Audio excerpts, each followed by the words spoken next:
Nagarjuna Sagar dam రక్షణ బాధ్యతను బెటాలియన్కు పరిమితం చేస్తూ కేంద్ర నిర్ణయం తీసుకోవడం తీవ్ర చర్చనీయాంశమైంది. ఇప్పటివరకు తెలంగాణ వైపు సిఆర్పీఎఫ్ ములుగు బెటాలియన్, ఏపీ వైపు విశాఖ బెటాలియన్ బలగాలు కాపలా కాస్తున్నాయి. కానీ కేంద్రం ఖర్చు తగ్గించుకునేలా ములుగు బెటాలియన్ను ఉపసంహరించింది. సాగర్ డ్యాం రక్షణ బాధ్యతను పూర్తిగా విశాఖ బెటాలియన్కు అప్పగించడంపై విమర్శలు వస్తున్నాయి. నీళ్ల దోపిడీకి కేంద్రంతో కలిసి ఏపీ కుట్ర చేస్తోందని ఆరోపణలు వినిపిస్తున్నాయి.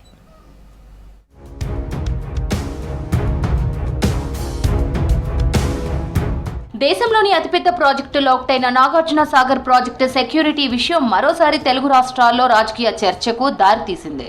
డ్యాం సెక్యూరిటీ బాధ్యతల నుంచి ములుగు బెటాలియన్ను తొలగించడంపై తీవ్ర వ్యతిరేకత వస్తోంది. నిన్నటి వరకు తెలంగాణ ప్రాంత డ్యాం సెక్యూరిటీని 39వ ములుగు బెటాలియన్ సిబ్బంది పర్యవేక్షించారు. కానీ ములుగు బెటాలియన్ను తొలగిస్తూ కేఆర్ఎంబీ ఆదేశాలు జారీ చేసింది. ఎడమవైపు డ్యాం రక్షణ బాధ్యతలు కూడా చేపట్టాలని 234వ విశాఖ బెటాలియన్కు ఆదేశించింది. దీంతో డ్యాం రక్షణ బాధ్యతను 234వ బెటాలియన్ అధికారి శ్రీనివాసరావుకు అప్పగించారు ములుగు బెటాలియన్ అధికారి వీరరాఘవయ్య.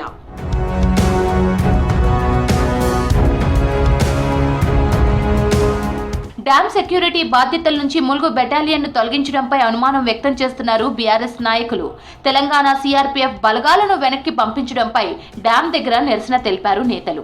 ముందు ఏపీకి చెందిన విశాఖ బెటాలియన్ను వెనక్కి వెళ్లాలని చెప్పిన కేఆర్ఎంబీ గంటలోనే నిర్ణయం మార్చుకుందన్నారు. ఇదంతా నీళ్ల దోపిడీకి ఏపీ ప్రభుత్వం కేంద్రంతో కలిసి చేసిన కుట్రేనని ఆరోపించారు నేతలు. వైజాగ్ నుంచి వచ్చిన సిఆర్పీఎఫ్ బలగాలు డ్యామ్ని పూర్తిగా వాళ్ళ ఆధీనాలు తీసుకొని భద్రత నిర్వహిస్తున్నారు. గత 10-11 సంవత్సరాలు తెలంగాణ రాష్ట్రం వచ్చిన కాడ నుంచి తెలంగాణ ఎస్పీఎఫ్ వాళ్ళే ఇక్కడ మెయింటైన్ చేస్తున్నారు. కానీ నిన్న నుంచి మన ములుగు సంబంధించిన సిఆర్పీఎఫ్ బలగాలు వెనక్కి పంపించారు, అటు ఆంధ్ర బలగాలు వెనక్కి పంపించారు. అందరూ కూడా ఎస్పీఎఫ్ వాళ్ళ ఆధీనంలోకి వస్తుందని అనుకున్నారు. కానీ చాకచక్యంగా రెండు ప్రభుత్వాలు, కేంద్ర ప్రభుత్వం తెలంగాణకి నష్టం చేకూర్చే విధంగా వైజాగ్ సంబంధించిన సిఆర్పీఎఫ్ బలగాలు తీసుకొచ్చి ఇక్కడ పెట్టారు. మేము దాన్ని తీవ్రంగా ఖండిస్తున్నాం. నాగార్జున సాగర్ డ్యాం నిర్వహణ, డ్యాం సిఈ, ఎస్సీ, ఈల పర్యవేక్షణలోనే ఉన్నప్పుడే నీటి పంపకాలు సమానంగా జరిగేవన్నారు రిటైర్డ్ ఇంజనీర్లు. ఇప్పటికైనా కేఆర్ఎంబీ జోక్యం చేసుకుని డ్యాం నిర్వహణ అధికారులకే అప్పగించాలన్నారు. అలా చేస్తే పంపకాల్లో సమస్యలు ఉండవని, ఇకనైనా సరైన నిర్ణయం తీసుకోవాలని సూచించారు. ఇంతకుముందు గతంలో ఉన్నప్పుడు ఒక ఎగ్జిక్యూటివ్ ఇంజనీర్ చేతిలో డ్యామ్ ఉండేది, లేదు సూపరింటెండెంట్ ఇంజనీర్, చీఫ్ ఇంజనీర్, వాళ్ళ పరిధిలో డ్యాములు జరిగాయండి. బాగా నడిచేది పని. ఏది ఏమన్నా కానీ ఒక సూపరింటెండెంట్ ఇంజనీర్ కానీ చీఫ్ ఇంజనీర్ కంట్రోల్లో డ్యామ్ ఉండి అన్ని లావాదేవీలు చూసుకుంటూ పోతుంటే బాగుంటుందండి.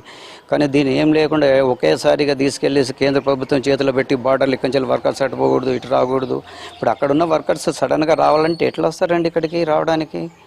ఏదన్నా ఉంటే రాజకీయంగా ఈ డ్యామ్ కానీ ఏ డ్యామ్ను కూడా అట్లా చేయకూడదండి.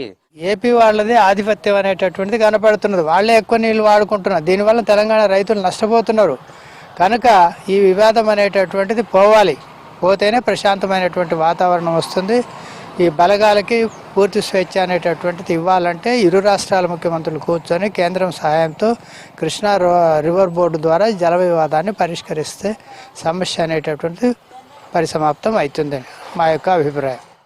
నీటి పంపకాల్లో కేఆర్ఎంబీ నిష్పక్షపాతంగా వ్యవహరించాలంటున్నారు పబ్లిక్.